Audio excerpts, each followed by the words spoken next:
跟住個 Auntie 又問我：你知唔知呢間屋發生過咩事啊？當時我就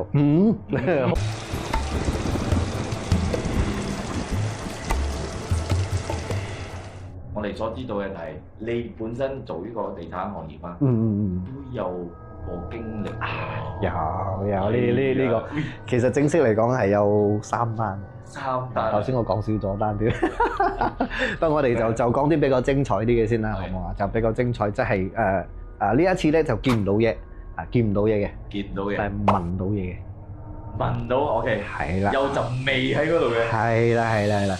OK，所以呢一間當時咧我就幫呢個屋所謂嘅屋主啦，其實佢唔係屋主嚇，佢係屋主嘅阿姐。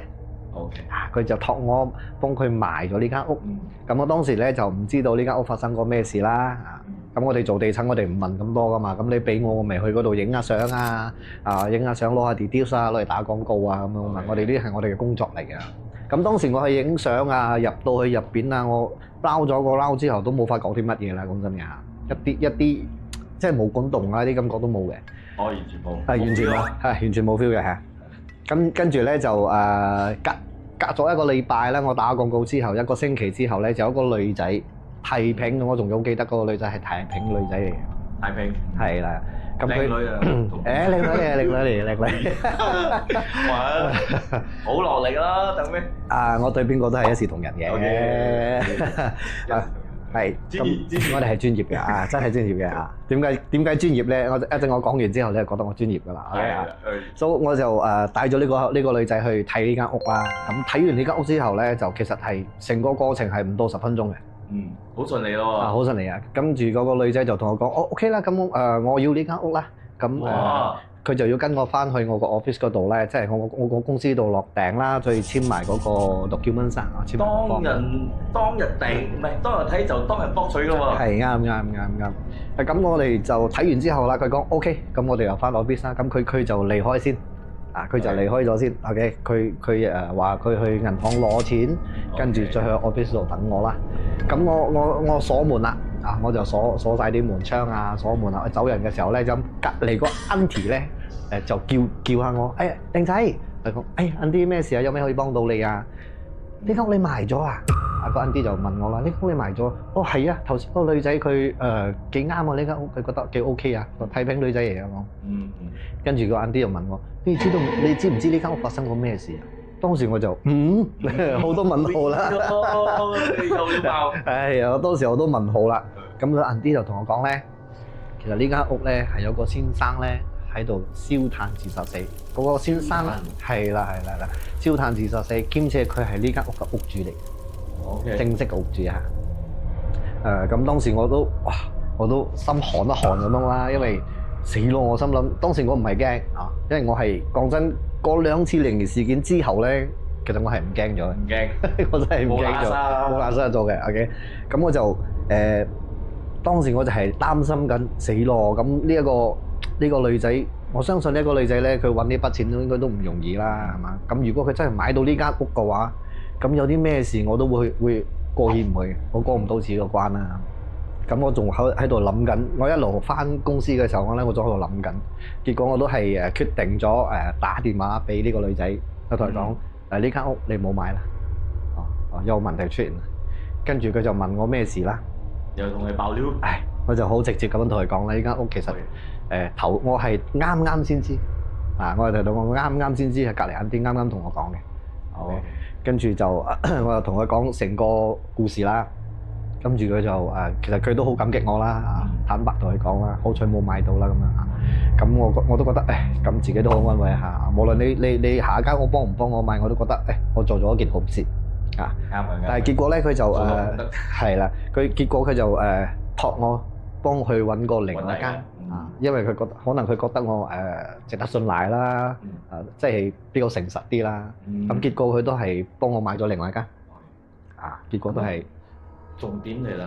你頭先話聞到喎呢樣嘢咧就係當我知道呢件事之後咧，我冇賣到俾呢個人啦咁我就去問呢個屋，即係之後個屋主啦即係另外屋主即係個阿姐啦。OK，咁我就問佢啦，呢間屋係咪發生嗰個咁嘅事？咁個你哋接手之前，佢冇同你講？冇，完全冇講過嘅，我哋係完全都唔知嘅。不過亦都唔可以怪佢哋啦，因為佢哋都係想賣咗，快快脆賣咗呢間屋即係如果佢同我哋講咗，可能我哋都唔幫佢賣嘅。我哋都唔敢入去，可能啦嚇。但係房屋啊 OK 嘅，只要你坦白同我講，我就大概知道點樣做啦。不過你叫我賣，我應該就唔會幫你賣㗎啦，因為我做唔到啊！過後你都仲有入過去依間屋？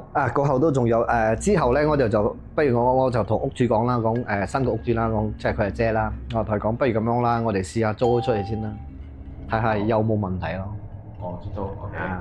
咁當時因為租俾人哋啊嘛，咁可能壓力冇咁大啦。因為我哋都係預咗，如果萬一有咩事嘅話咧，咁我都同屋主傾好嘅。OK， 如果萬一有事，將所有嘅訂金全部俾翻晒佢，咁屋主都 agree 嘅，咁屋主都要認同。OK， 咁我先至幫佢揾租客去租。咁我揾到租客啦，咁係兩個阿哥嚟嘅。揾到？係兩個阿哥，兩個阿哥係做小販嘅，就響出邊嘅茶室做小販嘅。咁以你性格，你應該會同租客講有 case 嘅喎。呢個我就冇講。呢個我就冇，因為畢竟係租，咁如果萬一真係有事嘅話，你 anytime 可以離開啊。咁訂金都同屋主傾好，你可以攞翻。兼且我都揾遍另外間俾佢㗎啦，係 stand by 咗嘅，係 stand by 咗嘅嚇。跟住就個屋其實呢個租客咧嚟睇咗2次嘅。咁第一次嚟睇咧係冇事冇幹，好似我第一次入屋咁樣，係冇事發生啊，冇聞到味道，乜嘢都冇嘅嚇。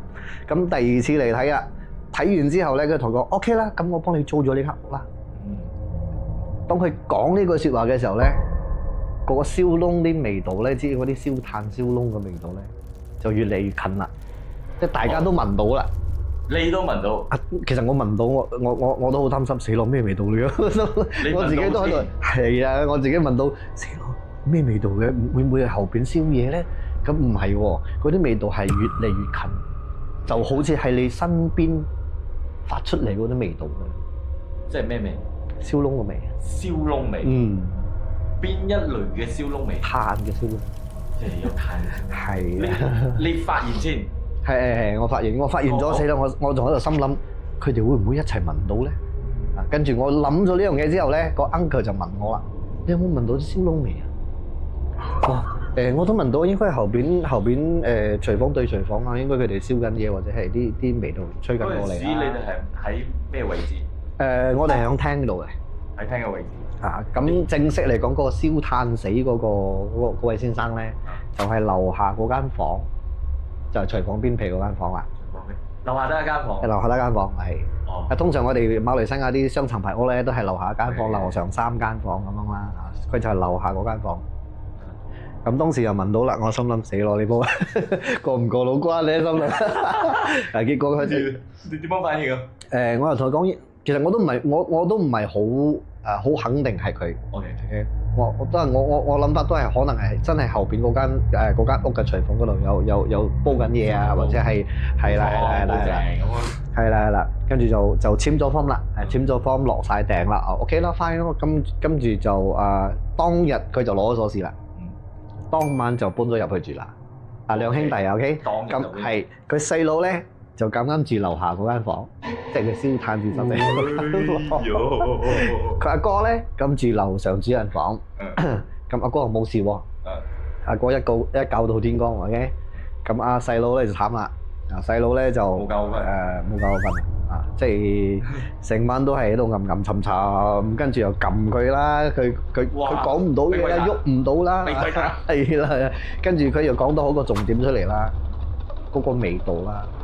佢形容嘅味道係就係嗰個味，會好濁啊定係咩？係好濁嘅，係好濁嘅。你可以聞到，如果係遠遠吹嚟嗰種煙味咧，係冇咁濁噶嘛。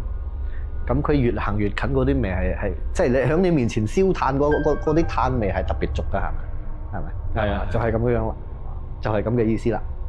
就係好似喺現場咁樣。好近啊！係啦，就係響身邊啦，唔係好近啊，係淨係就喺身邊嘅。跟住啲嘢必備講咩咧？有冇聽唔到嘅，講住聽唔清楚嘅。暗沉喺度係知道佢喺度鬧緊，係好大聲嘅鬧緊，好似嗰啲喇叭爆聲嗰種感覺啊！咁講啦，個 uncle 就咁樣形容俾我聽啦。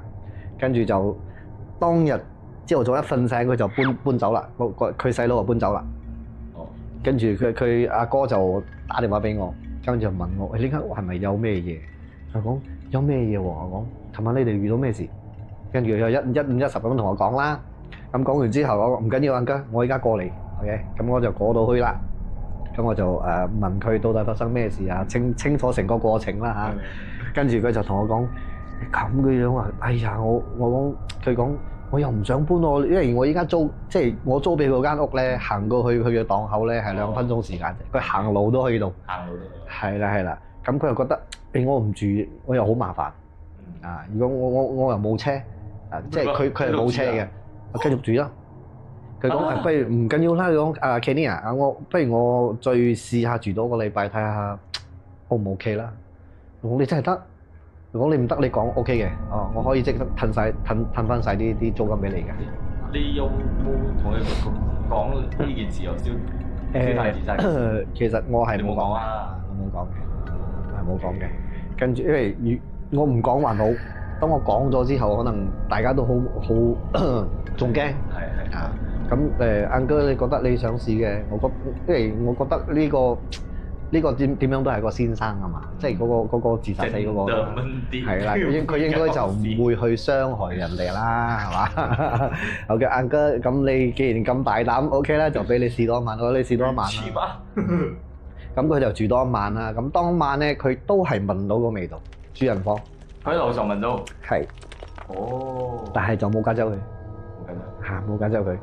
佢就覺得瞓醒之後就 OK 喎，咁就第二日咯。第二日因為廳就得一張梳化，係冇電視機咩都冇嘅。uncle 係坐梳化度睇報紙啦，夜晚啦，放工翻去又喺度睇報紙，又係聞到啲味道應該就係坐喺邊皮啦。